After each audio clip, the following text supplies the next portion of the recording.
Tonight's presentation is one of the finest of the contemporary stories of mystery and terror. John Dickson Carr's famous novel, The Burning Court.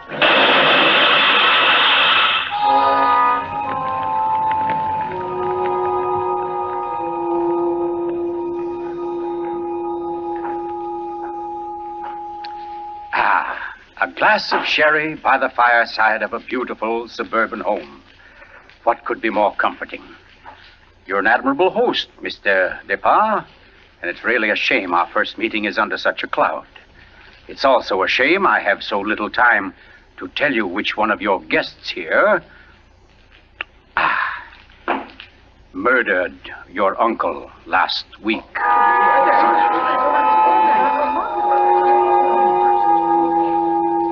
Now, let's see now. I believe we're all here. Your wife, your friend, Mr. Stevens, Captain Brennan. Yes, and incidentally yourself. Just who did you say you were? Well, no wonder you've had so much difficulty with the case, Captain. My name is Cross, Godin Cross, the writer. As a matter of fact, it's because of my just completed book, Poisoning Throughout the Ages, that I happen to be here now. And Ted Stevens there happens to be a member of the firm which publishes my work. I'd never seen him until tonight, but I've been told what happened. This afternoon, he began reading my manuscript for the first time on the train. The commuter's train, which every afternoon deposits him safely and soundly here in Crispin. I imagine he was halfway home by the time he finished the first chapter. Then he turned a page. Attached to the following leaf was a picture. And looking at it, the young man stiffened suddenly and all but cried out his shock. It was a picture of a young woman, and under it had been printed, famous poisoner Marie Dobré, 1676. Ted Stevens was looking at a picture of his own wife.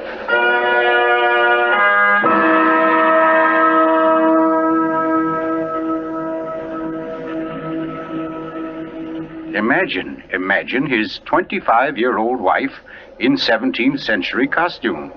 The face, the features, even a wistfulness of expression were identical. Even the name, Dobré, was his wife's maiden name. But no, that was ridiculous. This woman in the picture was, well, one of his wife's ancestors. Yes, that was it. Simply an amazing family resemblance. Marie would be waiting for him at the station, and he'd have to tell her about it. He wondered why, however, she'd never told him about. Oh, well, but you don't discuss such an ancestor, do you? Ted Stevens glanced down at the chapter to which the picture had been attached. It was entitled, The Affair of the Non-Dead Woman.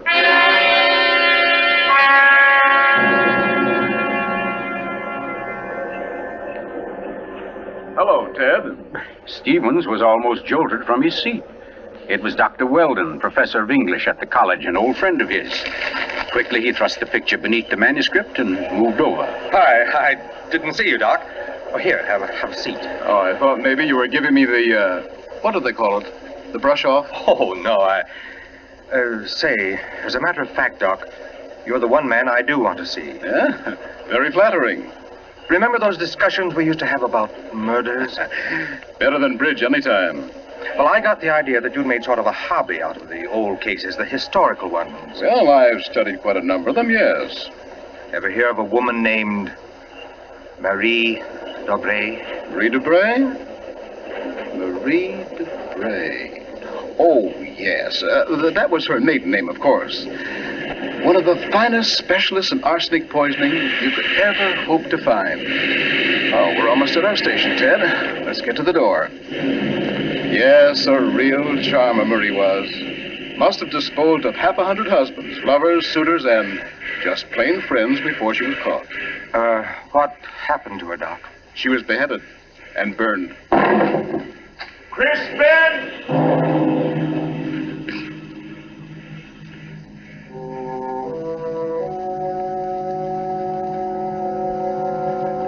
Oh, absurd, laughable.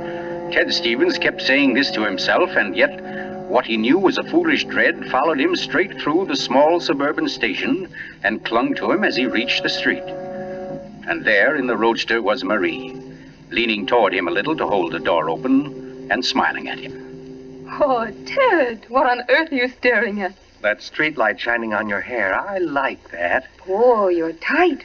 Come on, get in the car.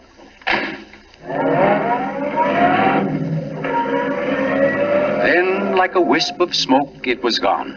The whole ridiculous fear, the delusion.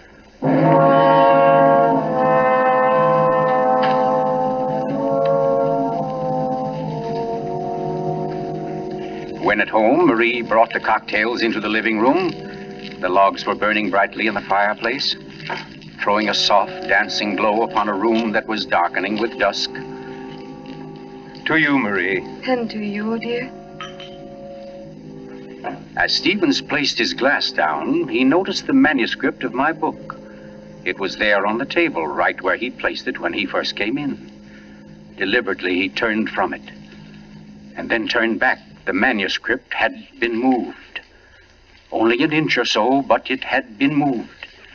Keeping his back to his wife, he thumbed through that early chapter and discovered, just as he knew he would, that the photograph was gone.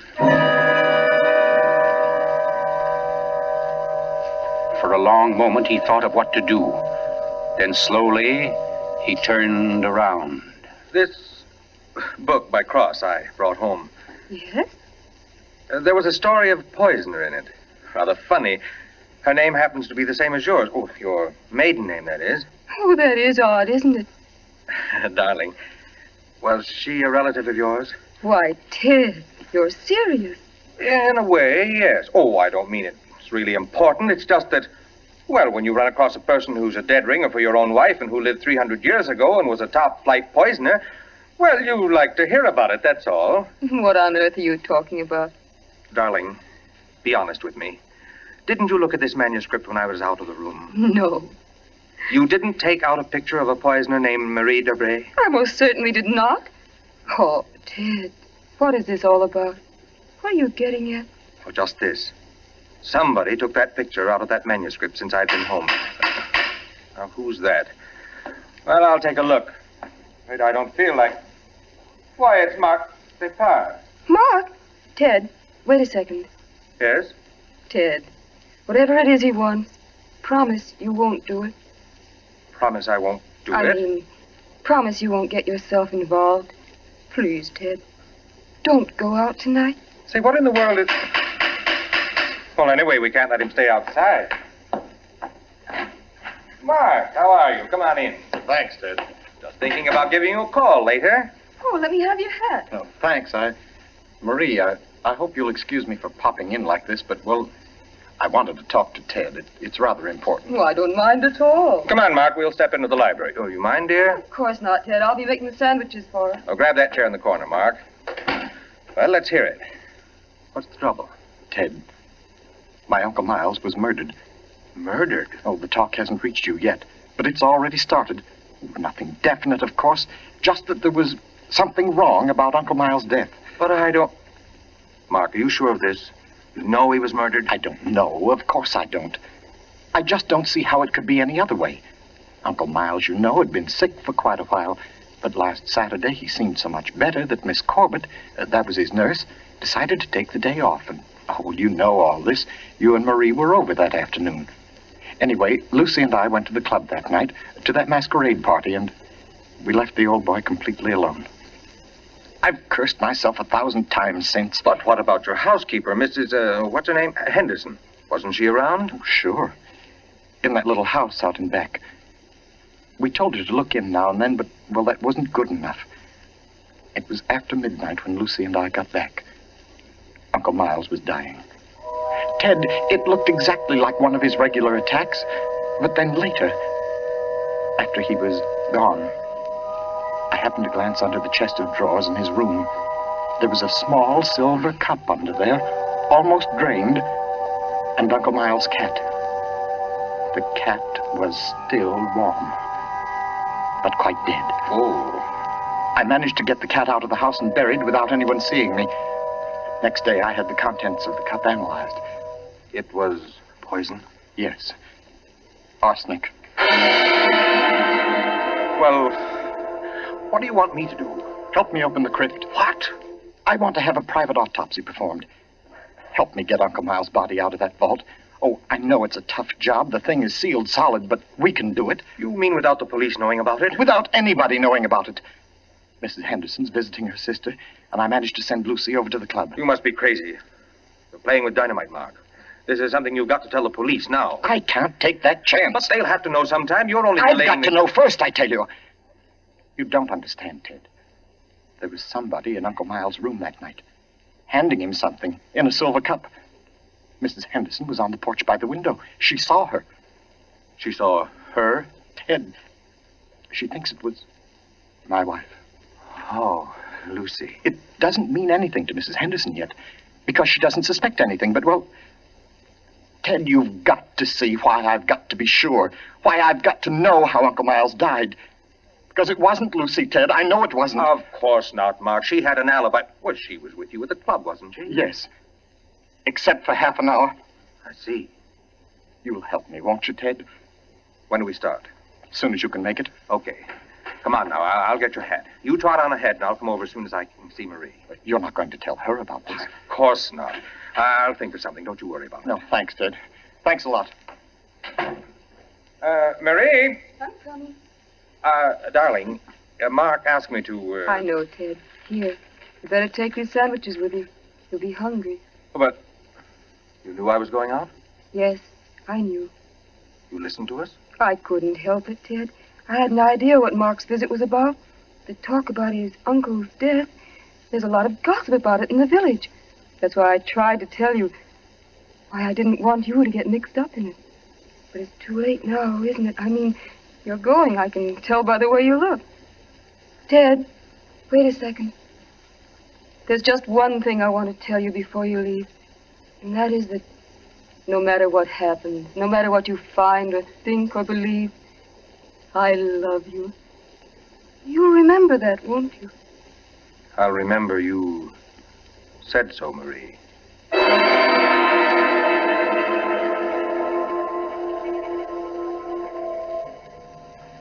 By the light of a dim kerosene lantern, Mark and Ted Stevens pounded their way through the thick shelf of rock that covered the Depar's ancestral tomb, pried open the great slab of stone which lay across the subterranean door, and then at last descended to the dank, ink-black chamber. They found the coffin.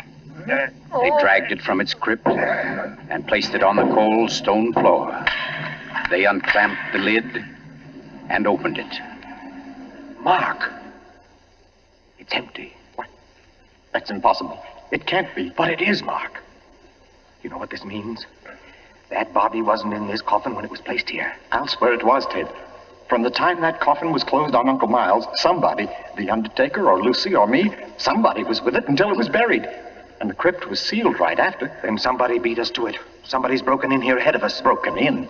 Listen, Ted. Lucy and I have hardly left the house since the funeral. Do you think anybody could break in here, smash through that stone and cement without our seeing them or without our hearing them? Well... What? Well, you might as well come on out then. What? Who was that? Me, Mr. Depard, up here. My name's Captain Brennan. I'm from the office of the Commissioner of Police. From the... Like to talk to you if you don't mind, Mr. Depard. Here, follow my flashlight up. But I don't understand.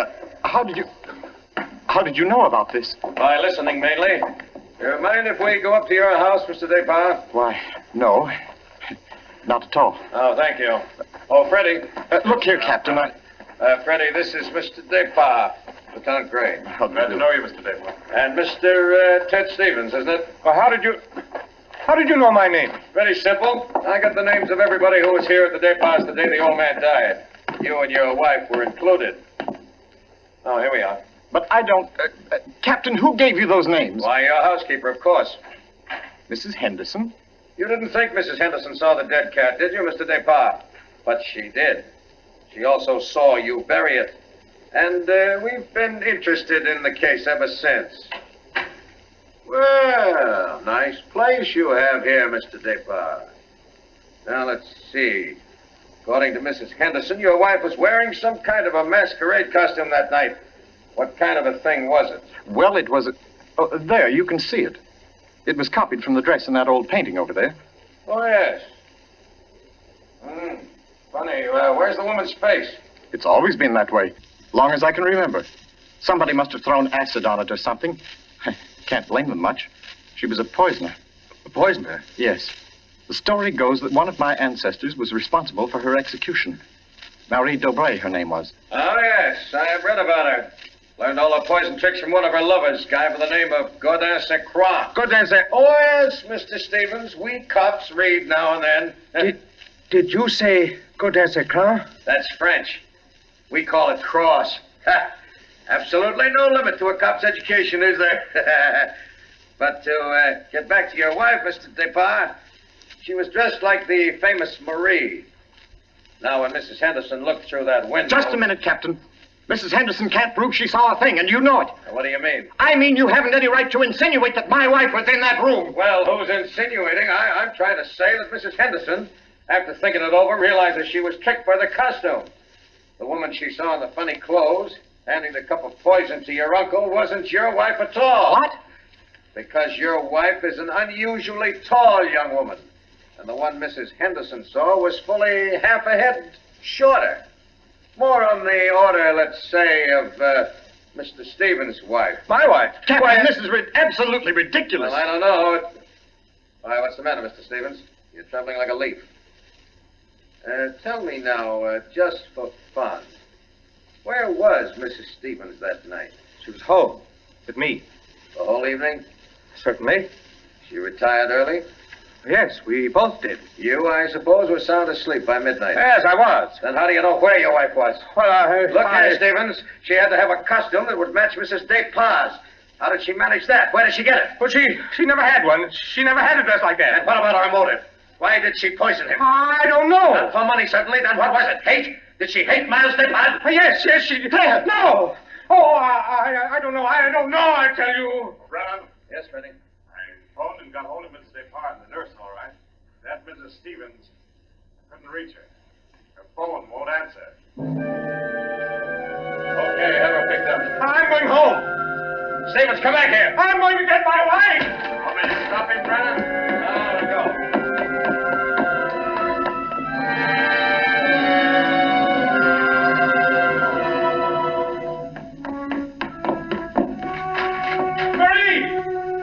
Marie, where are you? It's Ted. Marie, what have you done? Marie. Oh, good evening. who are you? My name is Cross, Godin Cross. Cross. Where's my wife? What have you done to her? You fiend, what have you done to my wife? Why, nothing at all, young man. Here, sit down. You're lying. Something's happened to her. The police just phoned. There wasn't an answer. Why are you here? Why am I here? Well, because your wife, reading my chapter on the Dobrés, realized I knew more about the family than even she did. Because she found my phone number on the front cover of the manuscript. And because I know an exceptional case when I hear one. Does that answer your question? No, and you know it doesn't.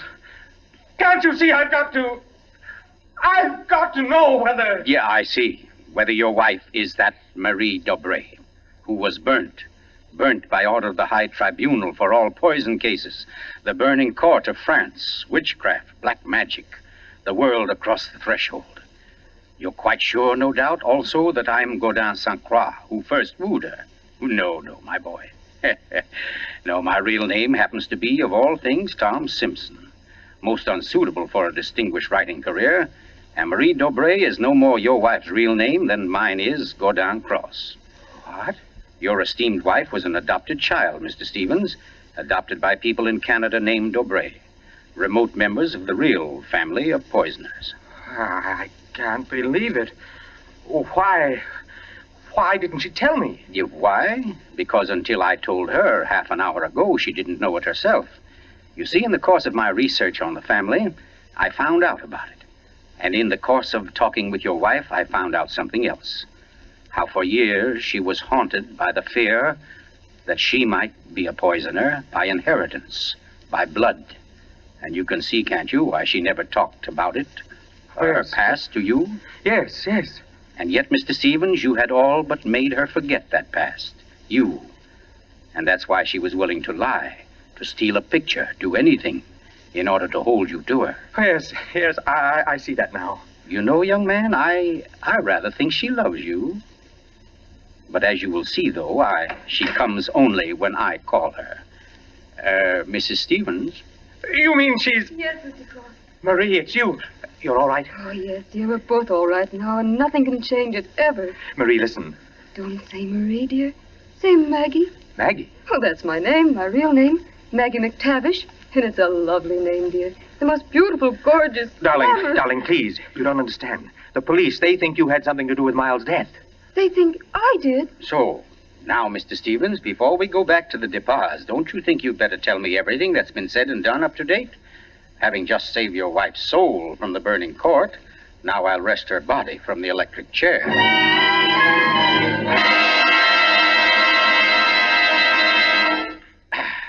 Yes, Mr. Depas, truly excellent sherry.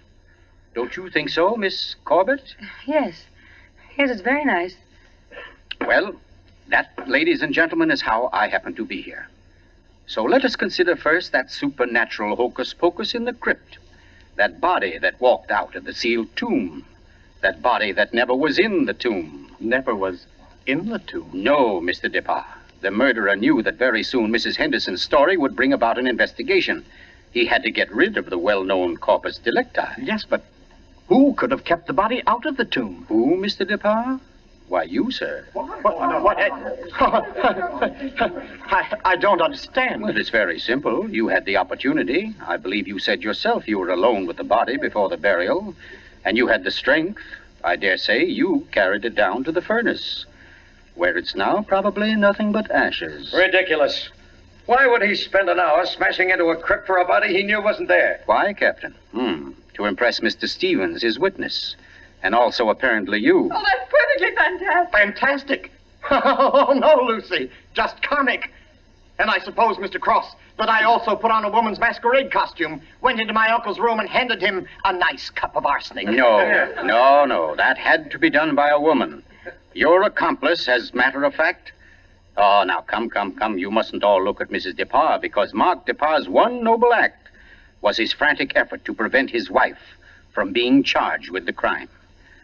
A crime which he and Nurse Myra Corbett committed. Myra Corbett? Why, you... Yes, sir. Yes, Mr. Stevens, this quiet little lady beside me. Why would I do such a thing? Money, Miss Corbett. A cutout of Mark Depas's inheritance. Payments for services rendered. That's an absolute lie, Cross. You see, ladies and gentlemen, Captain Brennan never bothered to check Miss Corbett's whereabouts on the night of the murder.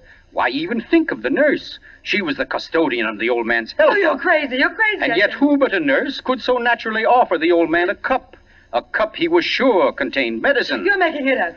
The whole thing, you're just And making it who up. but Miss Corbett, living right here in this house, would know what kind of masquerade dress she must copy, would know when Mrs. Henderson would pass the window that night, pass and see her, and accept her, she hoped, for Lucy Depas. No, that's not true. Oh, I didn't yes, do Miss it. Corbett. Yes, I Miss didn't Corbett, do that it. dress I tell was the you, touch I that didn't wrecked do you. it.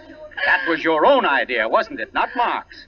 You weren't content with a mere murderer's share of the profits. You wanted a wife's share, half of the whole estate. You wanted Lucy Depas convicted and out of the way for good. Well, I give you a toast, Miss Corbett, with Mr. Depas's excellent sherry, to a particularly ruthless poisoner. And yet, you know, on the whole, I'm rather partial to female poisoners. Why, only tonight I... Stand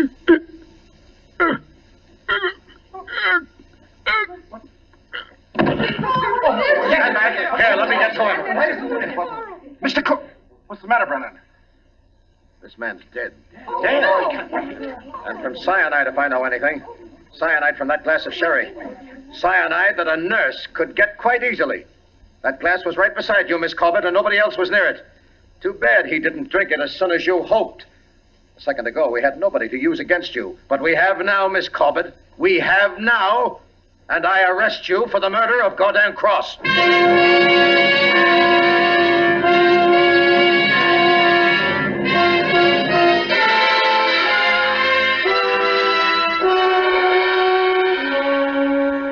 Now close to 5 months ago that the prominent Martha was murdered, and tonight Myra Corbett pays with her life for that crime. The former nurse, at first protesting her innocence, in recent Yes, weeks has grown... I'm in here, dear. Oh. David, I thought you might...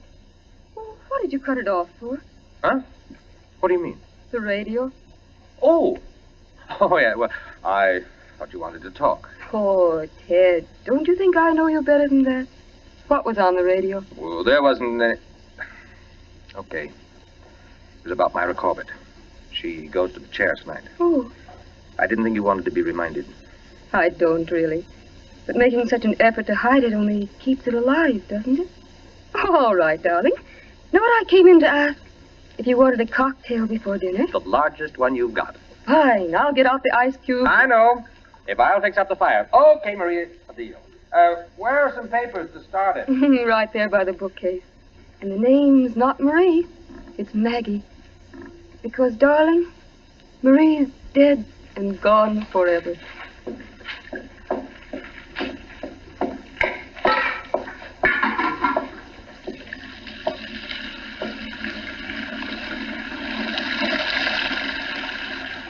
Oh, no, Marie.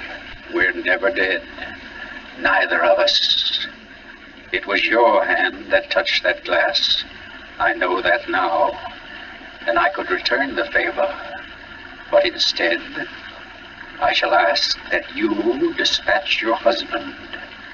This one, like all the others.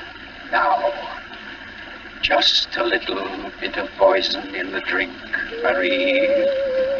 Any kind of a drink. What kind, Ted? Hmm? What kind of a cocktail shall we have? Oh, any kind, darling. Any kind at all.